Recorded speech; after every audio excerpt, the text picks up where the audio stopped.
नमस्कार दोस्तों, मैं डॉक्टर वंदना आपका अपने चैनल में स्वागत करती हूँ। फ्रेंड्स, आज मैं आपको एक बहुत ही इम्पोर्टेंट प्रश्न का उत्तर देने जा रही हूँ, जो मेरे क्लिनिक में बहुत सारी महिलाएं आके मुझसे पूछती हैं कि क्या थायराइड में गड़बड़ी हो जाने के बाद माँ बनना आसान है? क्या माँ बना जा सकता है? या अगर हम प्रेग्नेंट है थायराइड हार्मोन की कम या ज़्यादा हो जाने पे, तो उस प्रेगनेंसी को आगे बढ़ाने में क्या दिक्कत आ सकती है? तो फ्रेंड्स, इसका उत्तर जानने से पहले मैं आपको ये बताना चाहूँगी कि आखिर ये थायराइड ग्लैंड होती क्या है, किस तरीके से कार्य करती है और अगर इसमें गड़बड़ हो जाती है तो किस तरीके से आपको लक्षण दिखाई देते हैं। दोस्तों, हमारी गर्दन के अगले भाग में या टैटुए के जस्ट नीचे एक तितली के आकार की बटरफ्लाई के शेप की एक ग्रंथि पाई जाती है, जिसे हम थायराइड ग्रंथि या थायराइड ग्लैंड के नाम से जानते हैं।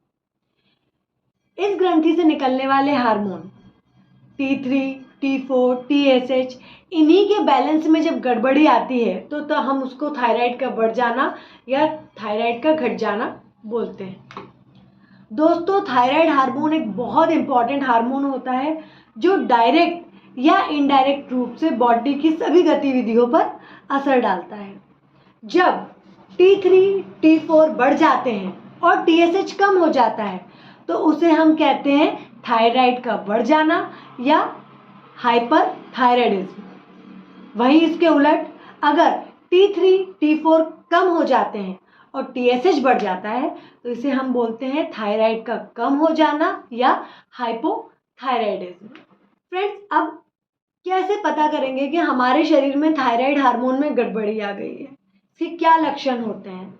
तो फ्रेंड्स, अगर आपको अचानक से थकान बहुत ज़्यादा लगने लग जाए, आपकी भूख के पैटर्न में चेंजेस दिखाई दें, जैसे कि आपको भूख बहुत ज़्यादा लग रही है पर उसके मुताबिक आपका वज़न कम हो रहा है, या आपको भूख बहुत कम लग रही है पर आपका वज़न बढ़ रहा है, शरीर बेडोल होता जा रहा है, कब्ज बनी रहने लगी है, या हद से ज़्यादा बार लूज मोशन होते हैं, कभी भी पतला दस्त होने लग जाता है, साथ साथ आपकी जो स्किन है उसमें बहुत ज़्यादा ड्राइनेस आने लगी है, चेहरे में पफीनेस आने लगी है, मतलब चेहरा फूला हुआ लगने लगा हो, या फिर आपकी जो आवाज़ का पैटर्न है उसमें आपको चेंजेस दिखे, आपको लगे जैसे कि आवाज़ में थोड़ी सी खराश आने लग गई है, महिलाओं में जो मासिक धर्म है उसमें गड़बड़ी होने लग जाए, या तो महीना ना के बराबर आए या आए तो इतना ज़्यादा ब्लीडिंग के साथ आने लगा हो, या आप देख रहे हैं कि आपको जो बालों का पैटर्न है, बाल बहुत झड़ने लगे हैं, बाल बहुत पतले हो गए हैं।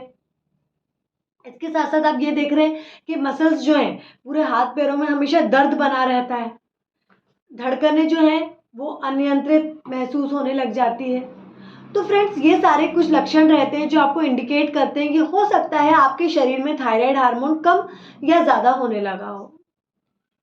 इसके साथ साथ फ्रेंड्स, ये बात बिल्कुल सही है कि महिलाओं में पुरुषों के मुकाबले थायराइड में गड़बड़ी आने की संभावना बहुत ज़्यादा रहती है। अब अगर हम जो आज का मुद्दा है प्रेगनेंसी और थायराइड की चर्चा करें, तो मेरे पास क्लिनिकल प्रैक्टिस में 3 तरीके की महिलाएं आती हैं। मैंने उनको 3 भागों में बांट रखा है। पहली वो महिलाएं होती हैं जिन्हें पता होता है कि उन्हें थायराइड है और वो किसी भी तरीके के मेडिकेशन को खा रही होती हैं। दूसरे प्रकार की वो महिलाएं होती हैं जो प्रेग्नेंट हैं, आई हैं और उनका बेसिक टेस्ट जब लगाया गया, शुरुआती जो प्रेगनेंसी में टेस्ट लगाए जाते हैं, उनमें पता चला कि उसका TSH या T3 लेवल जो है उसमें गड़बड़ी आ रही है। और तीसरी कैटेगरी में वो महिलाएं हैं जिनको लक्षण आ रहे हैं, मतलब उनको लग रहा है कि भाई हमारी बॉडी में कुछ गड़बड़ हो रही है, पर उन्होंने अभी तक जांच नहीं करवाई है, और अगर उनकी कभी जांच करवाते हैं तो वो पॉजिटिव निकलती है कि हाँ, इनको थायराइड हार्मोन से रिलेटेड इश्यूज हैं। इन तीनों ही समस्या में अगर महिला माँ बनना चाहती है तो उसको बहुत ही ज़्यादा सतर्क रहने की ज़रूरत है, क्योंकि ये महिला के स्वास्थ्य पर तो असर डाल ही रहा है, लेकिन ये होने वाले बच्चे के लिए बहुत ज़्यादा नकारात्मक प्रभाव डालता है। जैसे कि ऐसी महिलाओं को तो बहुत ही जल्दी फ्रीक्वेंट मिसकैरेज हो जाते हैं, मतलब कि बच्चा गिर जाता है, और अगर बच्चे ने जन्म ले लिया तो बहुत कम वजन का होगा, बच्चे में कई जन्म से रिलेटेड डिफेक्ट्स आएंगे, कई कमी आएगी, प्रीमेच्योर होगा। महिलाओं को भी प्रेगनेंसी के दौरान प्री एक्लेम्पशिया की प्रॉब्लम हो सकती है, बीपी बढ़ने की प्रॉब्लम हो सकती है। तो ऐसी कई समस्या होती हैं जो माँ और बच्चे दोनों को सफ़र करना पड़ता है अगर प्रेगनेंसी के दौरान महिला के शरीर में थायराइड हार्मोन को नियंत्रित ना रखा जाए। अब हम बात करते हैं उसी मुद्दे पे जहाँ से हमने आज का टॉपिक स्टार्ट किया था कि क्या थायराइड की समस्या वाली महिलाएं माँ बन सकती हैं, क्या उनको कंसीव करने में दिक्कत आती है। तो फ्रेंड्स, इसका जवाब है कि अगर आप माँ बनना चाहती हैं और आपको थायराइड की दिक्कत है तो आपको ये प्लानिंग 3 महीने पहले से स्टार्ट करनी होगी। आपको अपनी डाइट में कुछ पॉजिटिव बदलाव लाने होंगे। साथ साथ ही मैं आपको होम्योपैथिक की 2 मेडिसिन बताने जा रही हूँ जो थायराइड को नॉर्मलाइज करने के लिए बहुत ही ज़्यादा बेनिफिशियल होती है। लेकिन फ्रेंड्स, अगर आप पहले से ही थायराइड से सफ़र कर रहे हैं और कोई मेडिसिन लेते हैं, एलोपैथिक की कोई हार्मोनल पिल ले रहे हैं, तो उसको एकदम से रोकने की ज़रूरत नहीं है। आप होम्योपैथिक की मेडिसिन उसके साथ ही कंटिन्यू करिए और जैसे जैसे आपका थायराइड लेवल नॉर्मल की तरफ आने लग जाएगा वैसे वैसे आप धीरे धीरे करके उस मेडिसिन को टेपर करते हुए छोड़ देंगे आपके डॉक्टर की सलाह से। तो फ्रेंड्स, ज़्यादातर देखा गया है कि प्रेगनेंसी में होने वाला थायराइड हाइपोथायराइडिज्म यानी कि थायराइड की कमी होती है। तो हमको इसमें नहीं खाना है, वो नहीं खाना है गोइट्रोजन। अभी गोइट्रोजन क्या होते हैं? ये ऐसे पदार्थ होते हैं जिनको खाने से थायराइड बनने में दिक्कत आती है या आयोडीन का एब्जॉर्प्शन नहीं हो पाता, जिससे कि थायराइड प्रॉपर नहीं बन पाता।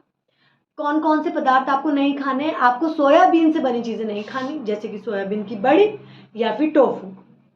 साथ साथ आप नहीं लेंगे ग्लूटेन रिलेटेड चीज़ें, जैसे कि पास्ता हुआ, ब्रेड्स हुई, ये आपको बिल्कुल नहीं लेना है। ये स्मॉल जो छोटी आते रहती है उनको इरिटेट करती है, आयोडीन के सिंथेसिस में हैम्पर करती है, मतलब आयोडीन को एब्जॉर्ब होने में दिक्कत देती है। फिर आपको ब्रोकली हुआ, गोभी हुआ, पत्ता गोभी हुआ, ये नहीं लेना है। नट्स में आपको वॉलनट यानी कि अखरोट नहीं लेनी। आपको शुगरी फूड्स या फ्रोज़न फूड जो होते हैं, जो डेयरी पे मिलते हैं, हमारे बेकरी पे मिलते हैं, इनको अवॉइड करना है। आपको चॉकलेट्स अवॉइड करनी है। साथ साथ में आपको कॉफ़ी अवॉइड करनी है। कोशिश करें कि आप मीट को भी अवॉइड करें। तो ये कुछ चीज़ें हैं जो आपको आपकी डाइट में शामिल नहीं करनी है। अब हमें क्या खाना चाहिए? आप स्टार्च का जो खाना होता है, स्टार्ची फूड रहता है जो आपको ग्लूकोज देता है, उसमें आप पोटैटो, स्वीट पोटैटो शामिल कर सकते हैं। आप जो नॉन स्टार्ची फूड होते हैं उसमें बहुत सारे फ्रूट्स खाइए, जैसे कि सिट्रस फ्रूट हुए, बनाना हुआ, पाइनएप्पल हुआ, बेरीज हुई, ये आप ले सकते हैं। साथ साथ कि आप फिश भी ले सकते हैं, आप एग ले सकते हैं, आप चिकन ले सकते हैं। तो ये कुछ फूड्स जो हैं आप अपनी डाइट में शामिल कर सकते हैं। आप साथ साथ में ग्लूटेन रहित भोजन को शामिल करिए, जैसे कि ब्राउन राइस, क्योंकि हम जानते हैं ग्लूटेन नामक जो पदार्थ होता है वो हमारी छोटी आंतों में जाके एक इरिटेशन प्रोड्यूस करता है, जिससे कि आयोडीन को एब्जॉर्ब होने में दिक्कत होती है।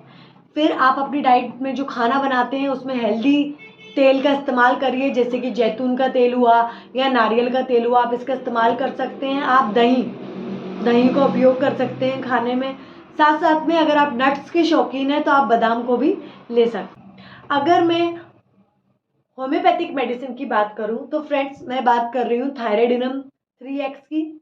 आप थायराइडिनम 3x लें और उसकी 4 टैबलेट दिन में 3 बार लेना शुरू कर दें। साथ साथ आप लेंगे कैलकेरिया कार्ब 30।